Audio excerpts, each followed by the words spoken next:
ప్రియులు master Mathews గారిని నేను ఎప్పుడు చూడలా, ఎప్పుడు కలవలా. కానీ ఆధ్యాత్మిక జీవితంలో కృతజ్ఞత అనేది మన నరనరాల్లో జీర్ణించుకోవలసిన ఒక విలువైన ఉన్నతమైన లక్షణం, వ్యక్తిత్వం. నేను సాధారణంగా ఈ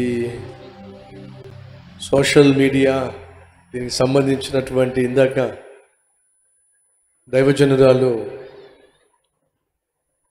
జాయ్ చరణ్ గారు ఒక మాట చెప్పారు కదా, చాలామంది విమర్శిస్తూ ఉంటారు, ఇష్టం వచ్చినట్టుగా మాట్లాడుతూ ఉంటారు. వీటన్నిటినీ మీరు ఎలా ఎదుర్కోగలుగుతున్నారు అని అంటే, దేవుడు నాకు నేర్పించిన విలువైన పాఠం ఏమిటంటే, నీ పని నువ్వు చూసుకో, వాళ్ళ పని నేను చూసుకుంటా, అంతే నేర్పించాడు నాకు. కాబట్టి మొదటి నుంచి కూడా ఈ సేవను ప్రారంభించిన నాటి నుంచి నేటి వరకు నేనంటే ఇష్టం లేని వారి కోసం ఒక్క నిమిషం కూడా వేస్ట్ చేసుకోను, ఎందుకంటే దాని ఉపయోగం లేదు. కాబట్టి సాధారణంగా ఆ వీడియోలు చూడడం కానీ వాటి గురించి ఆలోచించడం కానీ ఎప్పుడూ చేయలే. నేను ఏదో చూసేస్తానని చెప్పి వాళ్ళు చాలా పాపం కష్టపడుతూ ఉంటారు, కానీ నేను చెప్పినట్టుగా అంత టైము నాకు లేదు. కానీ సాధారణంగా మార్నింగ్ లేచినప్పుడు 1-2 చక్కని పాటలు వినడం అలవాటు చేసుకున్నా. ఆ పాటలు వినే ప్రక్రియలో ఒకరోజు ఎడబాయని నీ కృప అనే ఈ పాట విన్నా. నాకు చాలా బాగా నచ్చింది. ప్రతిరోజు 1-2 పాటలు వినేవాడిని కాస్త ఇక ఈ పాటే వింటున్నా.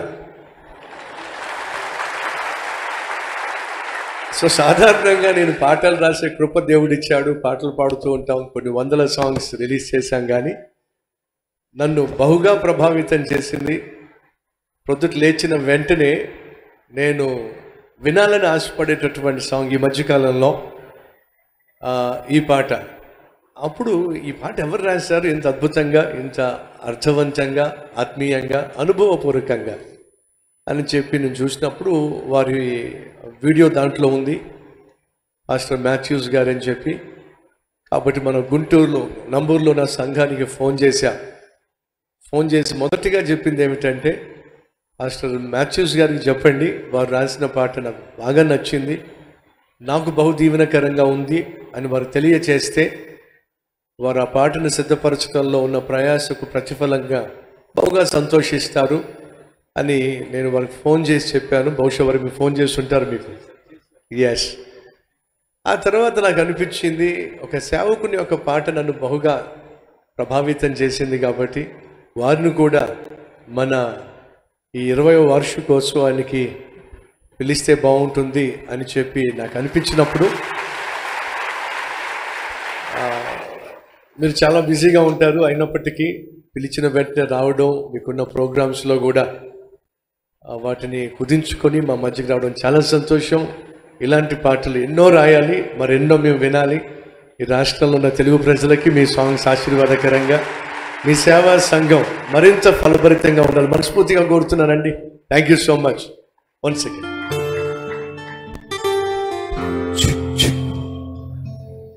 దేవజనులు మాథ్యూస్ గారిని బట్టి ప్రభువుకు వందనాలు చెల్లిస్తూ ఉంటున్నాం.